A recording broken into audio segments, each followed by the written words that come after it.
করছি fatty liver বা high cholesterol যাদের আছে তাদের জন্য এই সিজনে পটল আর আলু দিয়ে কাতলা মাছের পেটির ঝোল। এর জন্য আলুগুলোকে ঠিক এইভাবে কেটে প্রথমে এই কেটে জল ঝরিয়ে তুলে রাখবো। তারপরে একটা কড়াই বসিয়ে দেবো। এভাবে সামান্য তেল দিয়েছি, দিয়ে কড়াইটাকে এভাবে ঘুরিয়ে নিলাম। নিয়ে আঁচটা একটু ছোটো করে দেবো, আগুনটা ছোটো করে দিয়ে কম তেলের জন্য একটা করে পেটি এইভাবে ভাজবো। একটা করে পেটি ভেজে তুলব।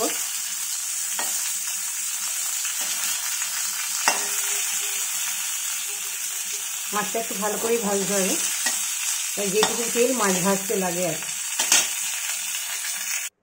এভাবে মাছের 3টে পেটি ভেজে তুলে রেখেছি। আর তার এই কড়াই সামান্য তেল রয়েছে, এই তেলটাতে 2টো তেজপাতা আর একটুখানি সামান্য পরিমাণ কালো জিরে দিয়ে পটলগুলোকে ঠিক এইভাবে কেটে নুন হলুদ আগের থেকে মাখিয়ে রেখেছিলাম দিয়ে এবার এগুলোকে ছেড়ে দেবো। যেমন পটল ভাজা যেমনভাবে বার করে সেভাবে এগুলোকে বসিয়ে দেবো। অল্প তেলে দিয়ে ঢাকা দিয়ে দেবো।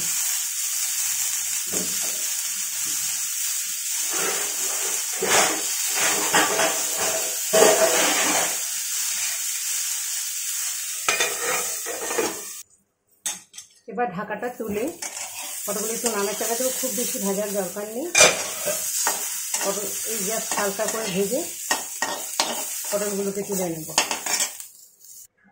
ওই কড়াই সামান্য একটু তেল দেবো, একদম সামান্য করে তেল দেবো। তেল দিয়ে আমি একটা পেঁয়াজকে মাইক্রোওভেনে এইভাবে কেটে মাইক্রোওভেনে ঢুকিয়ে তারপর সেটাকে পিষে নিয়েছি। ঠিক এইরকম হয়েছে পেঁয়াজটা।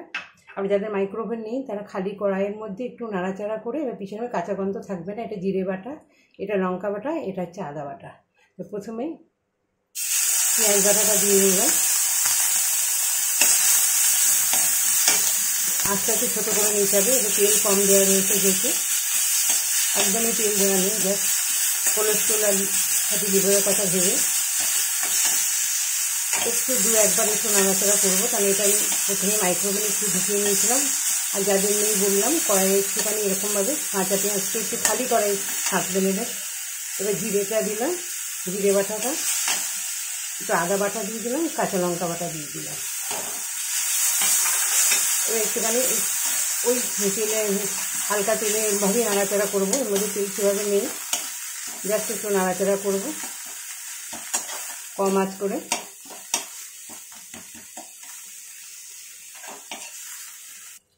এক মিনিটের মতন এইভাবে নাড়াচাড়া করে একটু গরম জল দিয়ে দেবো। এবার একে একে হলুদ গুঁড়োটা দিয়ে দেবো। এবার একটু যে গোলমরিচের গুঁড়ো দেখেছি একটু দিয়ে দাম, একটু গোলমরিচ ব্যবহার করি। আবার একটু হচ্ছে কাশ্মীরি মির্চির গুঁড়ো দিয়ে দেবো। দিয়ে এই জলটার মধ্যেই নাড়বো। আর একটু জল দিয়ে দিলাম। ঠিক জলটার মধ্যেই এটা হবে মশলাটা।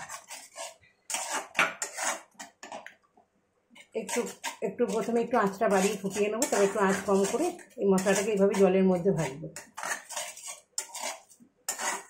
সামান্য একটু যা তেল ছিল পটল ভাজার মধ্যে একটুখানি তেলের মধ্যেই ছেড়েছিলাম। এভাবে ওইটার মধ্যেই এভাবে জল দিয়ে ভাবে টেস্ট একই হয়।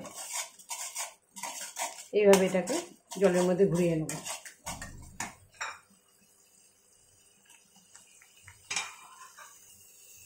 এই জলটা শুকিয়ে এসছে, সিদ্ধ করে রাখা আলুগুলোকে এর মধ্যে দিয়ে দেবো। জলের মধ্যেই মশলাটা বেশ ভাজা ভাজার মতনই হয়েছে, গন্ধও বেরিয়ে গেছে। শুকিয়ে আসার একটু আগে আলুগুলোকে দিয়ে দেবো। আলুগুলো একটু নাড়াচাড়া করে নেবো। এখানে 1 মিনিটের মতন আলুগুলো একটু নাড়াচাড়া করে এভাবে। আলুগুলো 1 মিনিট মতো নাড়াচাড়া করে পটলগুলো দিয়ে দেবো এর মধ্যে। পটলটা ভেজে তুলে রেখেছিলাম ওটা দিয়ে দেবো। এবার আরও 1 মিনিট একটু ডিম আঁচ করে এটাকে ভাজবো। মশলাটা জল দিয়ে আমি কষিয়ে নিয়েছি অনেকক্ষণ। এবার এই পটলের সঙ্গে একটু কষাবো। এবার আঁচটা একটু ডিম করে দেবো আর 1 মিনিট কষিয়ে নেব। 1 মিনিট হয়ে গেছে। এবার একটু গরম জল দিয়ে দেবো আর আঁচটাকে বাড়িয়ে দেবো।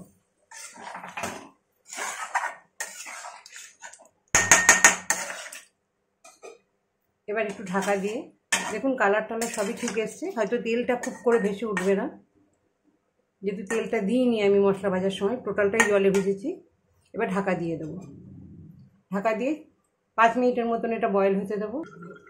5 মিনিট পর ঢাকাটা খুলে দিলাম, দিয়ে একটু দেখবো এটা সিদ্ধ হয়ে গেছে। মোটামুটি সিদ্ধ হয়ে গেছে। আঁচটা একটু কমিয়ে দিলাম।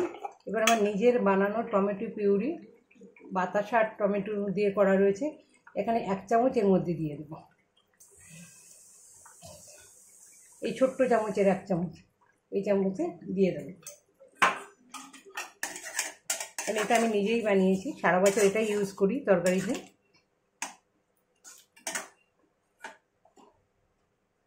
এবার মাছগুলো একটা করে ছেড়ে দেবো, একটু ফুটে নিই, ফুটিয়ে মাছগুলো একটা করে ছেড়ে দেবো। এখানে 3 পিস কাতলা পেটি দিয়ে আমি বানাচ্ছি।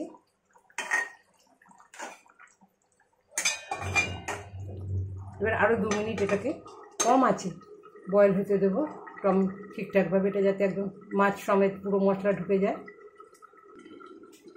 2 মিনিট পর খুলে দুটো যারা এক্সট্রা মানে ঝাল খায় তাদের জন্য 2টো কাঁচা লঙ্কা দিয়ে দিলাম। ঘরেতে বাটা এই দারচিনি, লবঙ্গ, এলাচির ডাস্ট একটু দিয়ে দিলাম। এটা দিয়ে মোটামুটি নিজে বানিয়ে রাখি এগুলো। এবার যারা ধনেপাতা খেতে চান তারা সামান্য পরিমাণ ধনেপাতাও ছিটিয়ে দিতে পারেন। যারা খান না, আমরা খাই তাই দিলাম। আর যারা খান না তারা দেবেন না।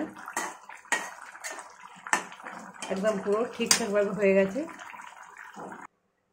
এবার এটাকে নামিয়ে ফেলবো খুব কম তেলে, জাস্ট মাছটা ভাজার যে তেল সেটা ছাড়া। দেখুন কালার সব কিছু ঠিকঠাক আছে।